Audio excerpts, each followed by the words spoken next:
पिला माने study success channel रे मु गोपबंधु समस्त को स्वागत जणाउछि। आमे पूर्व वीडियो रे मौर्य शासन व्यवस्था रो केंद्र शासन रो किछिटा पॉइंट को आलोचना करिथिले। आज आमे एही वीडियो रे आउ किछिटा पॉइंट विषय आलोचना करबा। चलो देखिबा।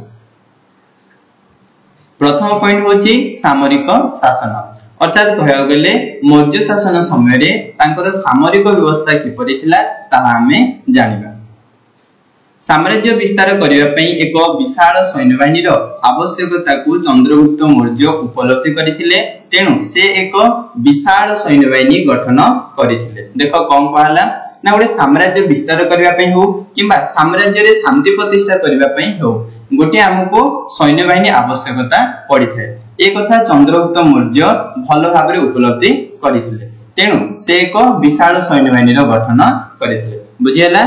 तापरे मेगास्थनीज को विवरणी रो जाना जाए जे चंद्रगुप्त मौर्यंकर 6 लाख पदातिक बाहिनी, 30,000 अश्वारोही, 9,000 गजारोही सैन्य थिले एवं 8,000 रथ रहितला। देखो कोन कहला मेगास्थनीज जो पुस्तक रचना करिथिले से पुस्तक रो जाना जाए जे चंद्रगुप्त मौर्यंकर पदातिक बाहिनी अर्थात कहबाकू गेले पादरे चली चली जाय जो माने युद्ध करिथांदे तांग पाखे केते थिला ना 6 लाख थिला। आउ अश्वारोही अर्थात घोड़ा रे जाय कि युद्ध करंती तांग पाखे 30,000 थिला।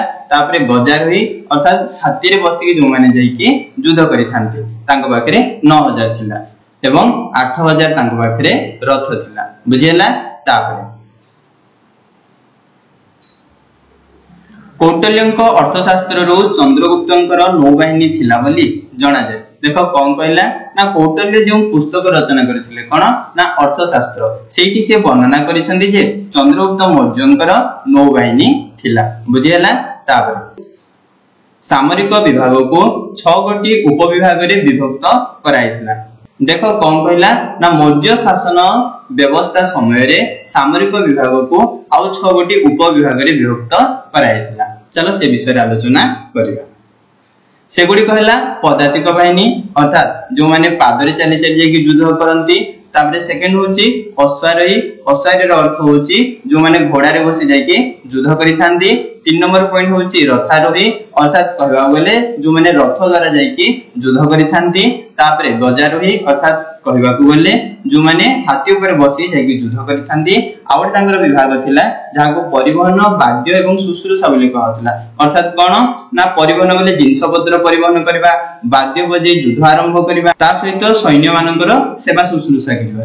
एटा गोटे तांकर मध्य विभाग थिला। तापरे होची कोन नौबाहिनी अर्थात कहबा गेले जो माने कोन ना नौका सहायता रे जाय कि युद्ध करिथांती। एई सब 6टी विभाग ना मौर्य शासन व्यवस्था समय रे थिला। बुझियला। तापरे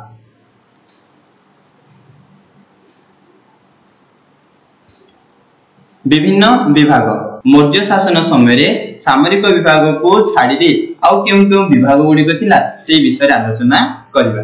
चलो देखो। विभिन्न विभाग रे नामित मंत्री मानको दायित्व रे विभिन्न विभाग रहिथिला।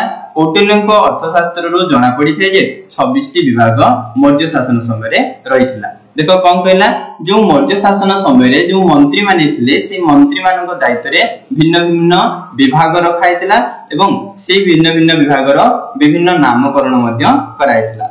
आउ कौटिल्य जो अर्थशास्त्र पुस्तक रचना करिथिले सेइथिरे से उल्लेख करिसंदी जे मौर्य चंद्रगुप्त मौर्यंक समय रे 26टी विभाग रहिथिला। बुझियला।